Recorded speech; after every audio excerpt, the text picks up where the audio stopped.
أعوذ بالله من الشيطان الرجيم. بسم الله الرحمن الرحيم.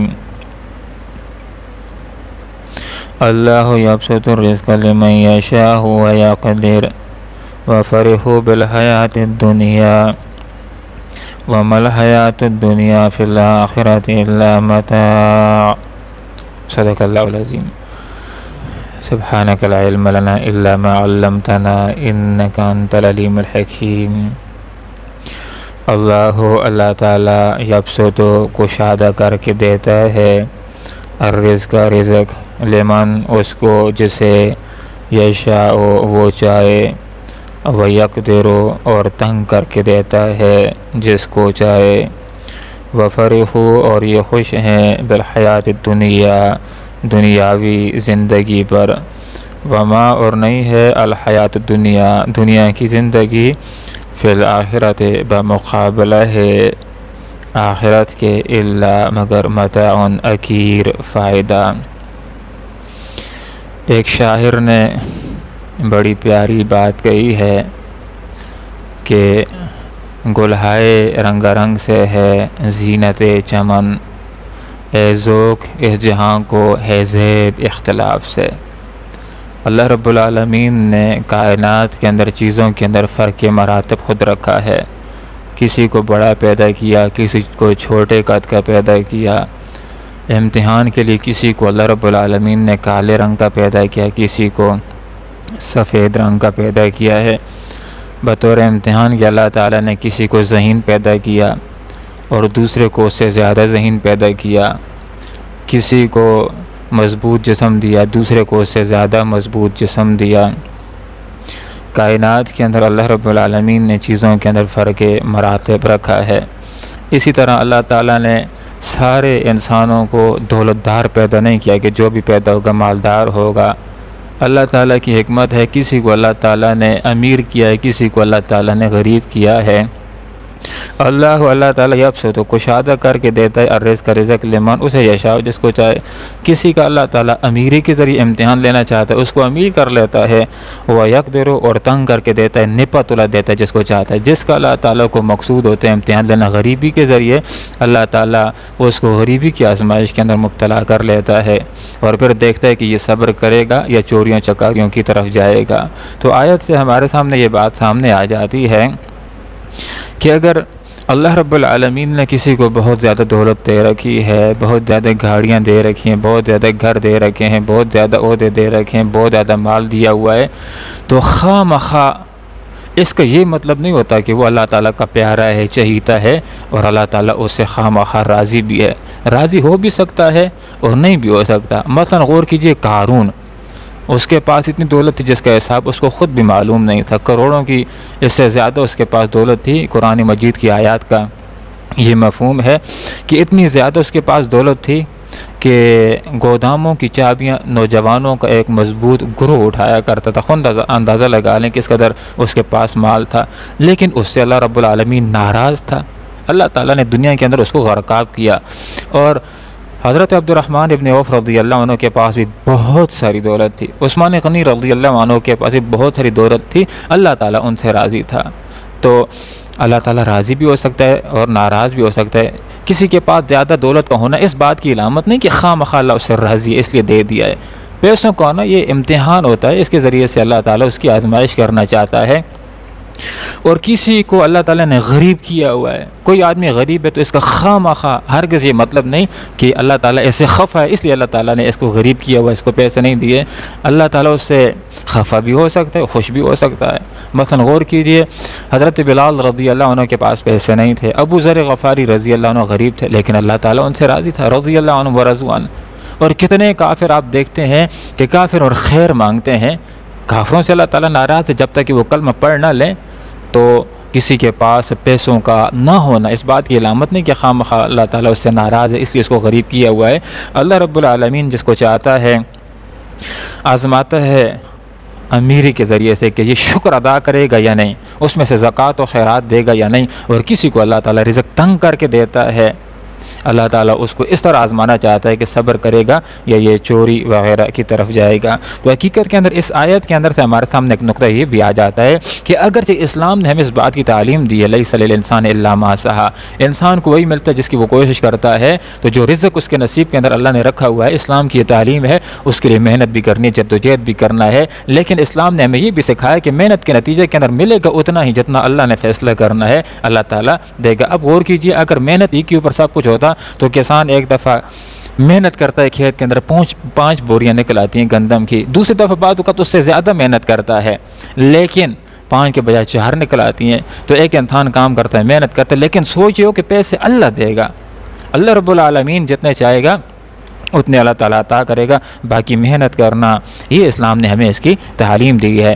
آپ صلی اللہ علیہ وسلم نے ارشاد فرمایا الکاسب حبیب اللہ، ہاتھ سے کمانے والا، محنت مزدوری کرنے والا، یہ اللہ رب العالمین کا دوست ہوتا ہے۔ بلکہ اسلام تو ہمیں اس مقام کے اوپر دیکھنا چاہتا ہے کہ یہ پیسے کمانے والے، محنت کرنے والے، مزدوری کرنے والے ہوں، وہ یہ دینے والے بن جائیں۔ آپ صلی اللہ علیہ وسلم نے ارشاد فرمایا کہ الجد العلیٰ خیر من جد سفلا، اوپر والا ہاتھ نیچے والے ہاتھ سے بہتر ہے، کہ وہ ہاتھ کے جو زکاتیں دیتا ہے، خیرات دیتا ہے، صدقات دیتا ہے، عشر دیتا ہے، خیراتیں دیتا ہے، یہ اس بندے سے بہتر ہے کہ جو بندہ یہ خیراتیں وغیرہ لینے والا ہے۔ اور ظاہر بات ہے خیرات اور صدقہ انسان اسی صورت میں دے سکتا ہے جب یہ کمائی کرنے والا ہو، جب یہ محنت کرنے والا ہو۔ اور یہ جو کمانا ہے یہ کوئی دنیا داری اور دنیاوی کام نہیں ہے، یہ رزق حلال کمانا عین عبادت ہے۔ آخرت کے اندر جو 5 سوال ہوں گے، زندگی کے بارے میں، جوانی کے بارے میں، علم جو تمہارے پاس ہے اس کے اوپر کتنا عمل کیا اس کے بارے میں، اور 2 اہم ترین سوالات وہ رزق کے حوالے سے ہیں۔ اللہ تعالیٰ محشر کے اندر آدمی سے پوچھے گا، حدیث کا یہ مفہوم ہے کہ آدمی اپنے پاؤں کو اس وقت تک اکھاڑ نہیں سکے گا جب تک کہ اللہ تعالیٰ کو 5 سوالوں کے جواب دے نہ دے، اور اس میں سے 2 سوال یہ ہیں کہ بتلاؤ رزق کیسے کمایا تھا۔ اگر حلال ذرائع سے کمایا ہے تو کامیاب ہوگا، اجر و ثواب ملے گا، عین عبادت بن جائے گا اس کا رزق کمانا۔ اور دوسرا سوال یہ ہوگا کہ اس کو خرچ کیسے کیا تھا، رخص سرود کے اوپر، حرام راستوں کے اوپر، یا جائز ذرائع کے اوپر۔ اگر جائز ذرائع کے اوپر اس کو خرچ کیا ہے اور اس میں خیراتیں وغیرہ ادا کی ہیں، زکوٰۃ وغیرہ نکل سکتی تو دی ہے، تو یہ کامیاب ہو جائے گا۔ تو یہاں پر فرمایا اللہ یبسط الرزق، اللہ ہی کشادہ کر کے دیتا ہے رزق لمن، اس کو یشاء جس کو چاہے، ویقدر، اور اللہ ہی نپت اللہ دیتا ہے، تنگ کر کے دیتا ہے جس کو چاہے، وفرحوا بالحیات الدنیا، دنیا کے اندر بہت سارے لوگ ہیں کہ جن کا مطمع نظر صرف اور صرف دنیا ہے، بس دنیا ہی کی دوڑ ہے، اسی کے اندر مگن ہے کہ اس کی دیوار سے میری دیوار اونچی ہو جائے، اس کی گاڑیوں سے میری گاڑیوں کی تعداد زیادہ ہو جائے، اس کے بینک بیلنس سے میرا بینک بیلنس زیادہ ہو جائے، اور بس پیسوں کو گننا اور خوش ہونا۔ فرحوا، یہ خوش ہیں بالحیات دنیا، دنیا کی زندگی کے اوپر، ان عہدوں کے اوپر خوش ہیں، ان کو حاصل کرتے ہیں، ان پیسوں کو حاصل کرتے ہیں، اسی کے اوپر خوش ہوتے ہیں۔ حال یہ ہے کہ آخرت کی تیاری ہونی چاہیے، اور تیاری ہو رہی ہو تو اس کے اوپر خوش ہونا چاہیے کہ آخرت کے اندر اللہ تعالیٰ نے میرے لیے ایسے انعامات تیار کر رکھے ہیں کہ جن کو نہ آنکھوں نے دیکھا، نہ کانوں نے سنا، نہ دل کے اندر خیال گزرا۔ آخرت اور دنیا کا مقابلہ ہی کیا ہے، وَمَا الْحَيَاةُ الدُّنْيَا، نہیں ہے دنیا کی زندگی فی الآخرت بمقابلہ آخرت کے الا متاع، مگر ایک حقیر سا فائدہ ساز و سامان ہے۔ حدیث کا مفہوم ہے، آپ صلی اللہ علیہ وسلم نے کتنی پیاری مثال سے یہ بات سمجھائی کہ دنیا و آخرت کا تھوڑا سا موازنہ کر لو۔ فرمایا ایک آدمی سمندر کے اندر انگلی ڈبوئے اور پھر اس انگلی کو باہر نکالے، اب فرمایا دیکھ لو کہ انگلی کے ساتھ جتنا پانی ہے یہ دنیا ہے، اور باقی جتنا سمندر کا پانی یہ آخرت ہے۔ کیا ان کا دونوں کا کوئی مقابلہ ہے؟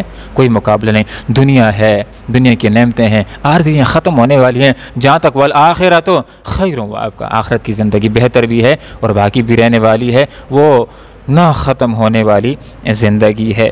ایک اور حدیث کے اندر آپ صلی اللہ علیہ وسلم نے دنیا اور آخرت کے حوالے سے یہ بات سمجھائی۔ ایک دفعہ جا رہے تھے آپ صلی اللہ علیہ وسلم، صحابہ کرام بھی ساتھ تھے، تو ایک بکری کا بچہ دیکھا، مردہ، خراب دیکھا، تو فرمایا اے میرے صحابہ کہ جس قدر یہ بکری کا بچہ اپنے مالکوں کی نظر کے اندر حقیر تھا کہ اس کو پھینک دیا ہے، یہ دنیا اللہ کی نظر میں اس سے بھی زیادہ حقیر ہے، جتنا کہ حقیر یہ بچہ اپنے مالکوں کی نظر میں تھا کہ اس کو گھر میں نہیں رکھا ہے، مر گیا ہے، مردہ ہو گیا تو پھینک دیا ہے، تو یہ دنیا اس کی اللہ تعالیٰ کی ہاں اتنی اہمیت نہیں ہے۔ اس لیے فرما دی وَمَا الْحَيَاةُ الدُّنْيَا، نہیں ہے دنیا کی زندگی فی الآخرۃ بمقابلہ آخرت کے الا متاع، مگر تھوڑا سا حقیر سا فائدہ ہے۔ ایک مفسر اعلام یہ بات ذکر کرتے ہیں کہ قرآن کے اندر جا بجا یہ متاع کا لفظ استعمال ہوتا ہے، مجھے سمجھ نہیں آ رہی تھی کہ متاع کا مطلب کیا ہے۔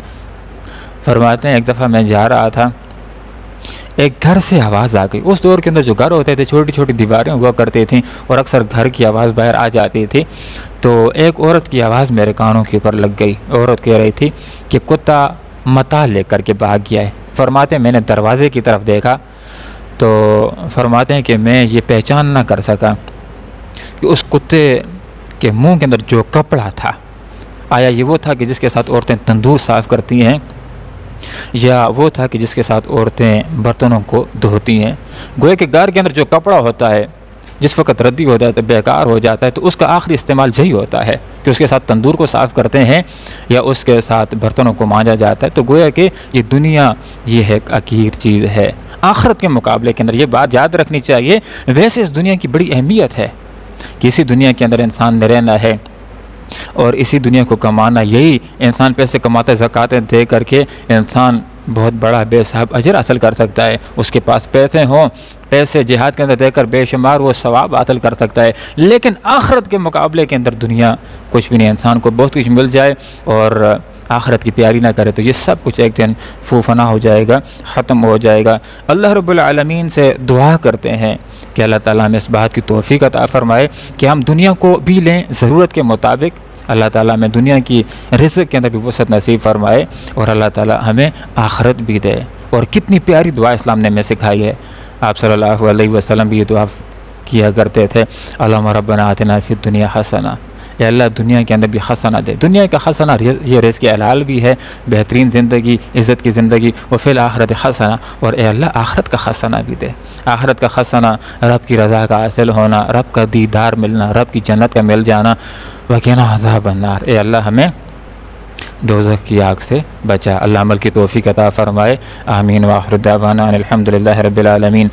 اللہ تعالیٰ یبسطو کشادہ کر کے دیتا ہے الرزق کا رزق لمن اس کو جسے یشاء وہ چاہے، وہ یقدرو اور نپت اللہ دیتا ہے اس کو جسے چاہے، وفرحوا اور یہ مگن ہے بالحیات دنیا دنیاوی زندگی میں، وما اور نہیں الحیات دنیا دنیا کی زندگی فی الآخرت بمقابلہ آخرت کے الا مگر متاعن ایک حقیر سا فائدہ۔